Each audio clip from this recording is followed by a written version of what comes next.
Soy Mercedes Luco, tengo 29 años y soy de Bilbao. Lo que pasa es que hace ya más de 6 años que me vine a Madrid y me casé con un madrileño y tenemos 3 hijos. Los 2 mayores van a Orvalle, a infantil. Bueno, también soy enfermera, que trabajo en la Fundación Jiménez Díaz en hospitalización de neumología con pacientes respiratorios. Yo, bueno, la verdad es que estudié enfermería por descarte, porque tampoco sabía muy bien qué estudiar, elegí bachillerato de letras, me gustaban más las humanidades y entonces nada, me decidí a estudiar enfermería, que me fui a Pamplona, a la Universidad de Navarra, donde, bueno, pues el primer día de prácticas dije, vale, creo que he acertado, la mejor profesión del mundo, me encanta la enfermería, acerté. Así que nada, como decía nuestra decana, que la profesión es, o sea, que la enfermería es como una profesión propicia a mejorar el mundo, ¿no? Aunque sea de forma discreta, de forma personalizada y en un segundo plano, ¿no? En la Fundación Jiménez Díaz nosotros en neumología llevamos a varios pacientes normalmente que son patologías crónicas respiratorias, la mayoría, que ingresan por eso. También tenemos una pequeña UCI, que es una unidad de cuidados intermedios respiratorios, ¿no? Donde ingresan los pacientes que están un poquito más comprometidos a nivel respiratorio, que precisan más oxígeno o ventilación. Entonces, al final acabamos entablando una relación más estrecha con ellos, ¿no? Les vamos conociendo, porque al final los pacientes nos abren la puerta a sus preocupaciones, alegrías, sufrimientos, sus logros que van teniendo en todo el proceso de la enfermedad.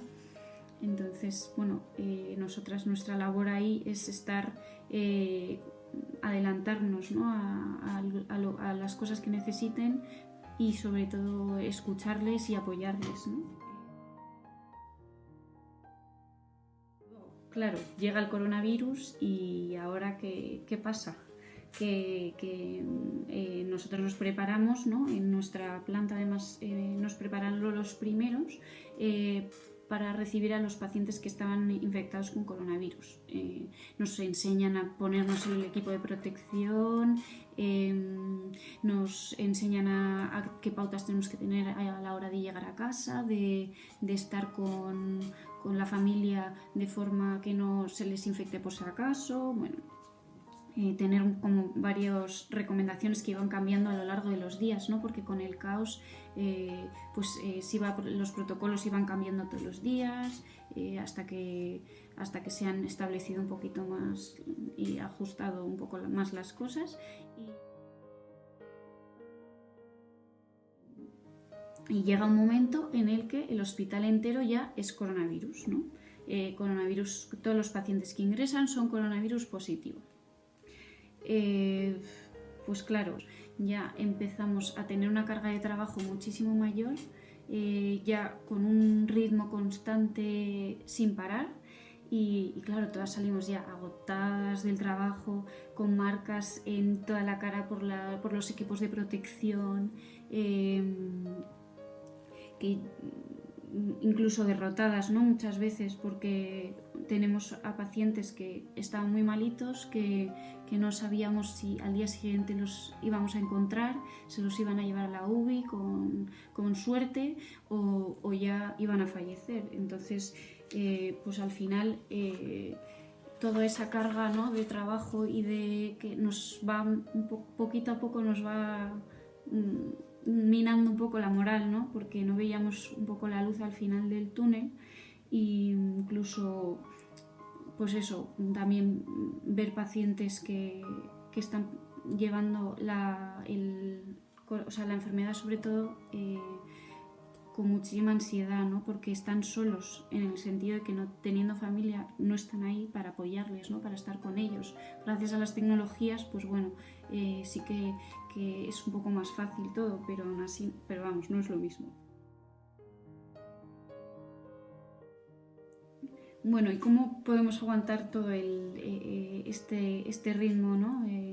frenético, cómo llegamos a trabajar con una sonrisa, entrar en cada habitación y cuidarles lo mejor posible a los pacientes. ¿Cómo podemos hacer eso? Bueno, en mi caso, yo rezando mucho lo que puedo. Y pues por ejemplo ofrezco al empezar el turno, suelo ofrecer a todos los pacientes que me tocan llevar, pues digo, les ofrezco un poco el trabajo por ellos, ¿no? Y decir, bueno, Ángel de la Guarda, ayúdame a que pueda estar ahí en el momento que lo necesiten, ¿no? Y no cansarme, sobre todo. También, por ejemplo, con los pacientes que me toca sedar, que están muy malitos y ya que van a fallecer, pues rezo un Ave María delante, o sea, yo por dentro, vamos, en bajito conmigo misma por el paciente. Y luego sobre todo que lo que más me ayuda también es la gente que está rezando por nosotros, ¿no? Porque igual hay a veces que no te da ni tiempo ni a pensar, entras como con el piloto automático y no paras en todo el turno, en todas las 7 horas. Vamos, súper agradecidos por todas las oraciones que me están llegando, la gente que se preocupa por mí, ¿no? Por todo el equipo, y yo lo transmito también al equipo, ¿no? Para dar ánimos, que en plan que la gente está rezando mucho por nosotras, venga, ánimo, que podemos, ¿no? Y luego también en casa, gracias a mis queridos hijos, que desconecto sin ningún lugar a dudas, y luego que mi marido también lo está dando todo, así que gracias a ellos también desconecto un poquito.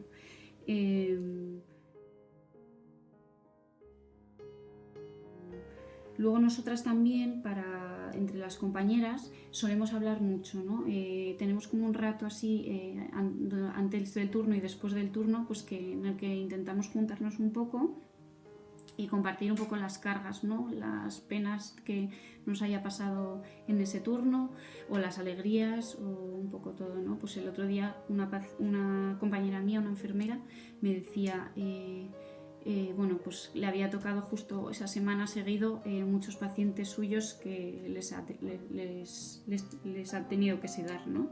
Y entonces, como la mujer de un paciente nos dejó la pilarica, para que se la pusiéramos, ¿no? La pulsera y la Virgen de la Pilarica,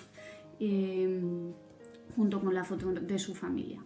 Entonces, esta compañera mía, que no es creyente ni nada, me decía, Mer, ¿qué hago?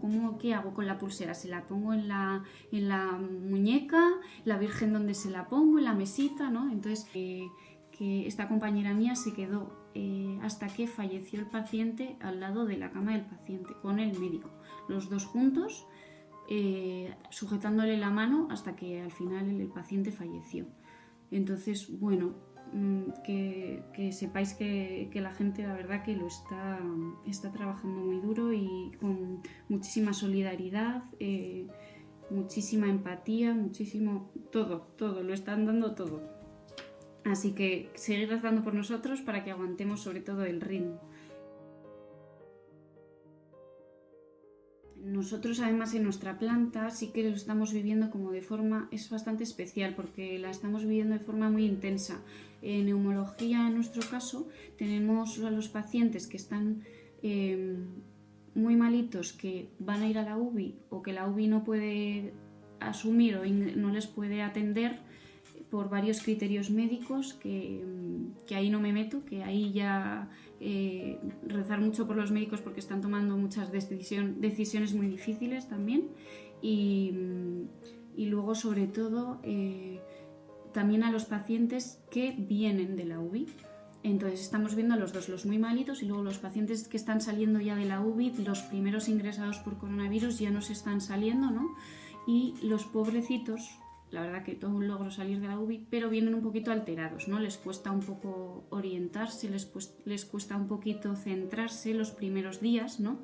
Y el otro día me contaba una compañera que estuvieron pues el pobre paciente intentando meter el PIN, ¿no? Del móvil, que no se acordaba muy bien cómo eran los números, y nada, lo consiguió al final y habló con su familia.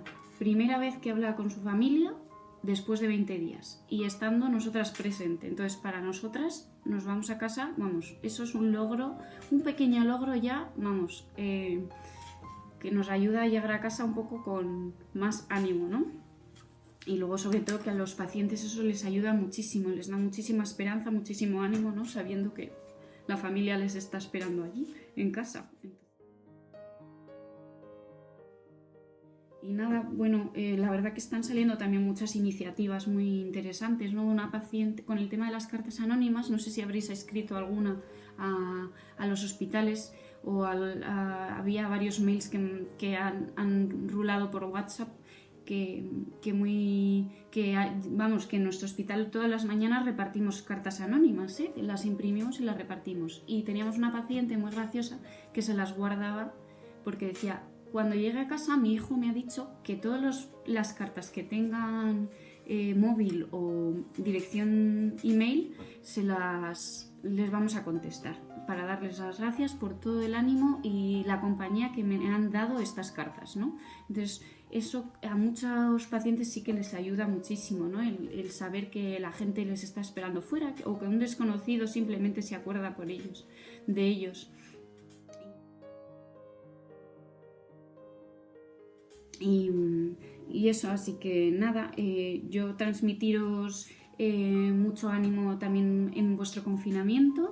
El otro día me decía una paciente, yo le preguntaba, ¿qué consejo le darías a una alumna de la ESO que está en confinamiento, que no sé, ¿qué les contarías, ¿no? Y me dijo, nada, que un día menos. Es una paciente que tiene traqueotomía, ¿no? Que no puede, o sea, respira por aquí, por la tráquea, y me decía, un día menos. O sea, que para que veáis la lucha que están teniendo todos estos pacientes, como para quejarnos nosotros del confinamiento luego. Así que nada, que mucho ánimo y que nada, cualquier cosa y duda que tengáis, que me la hagáis llegar.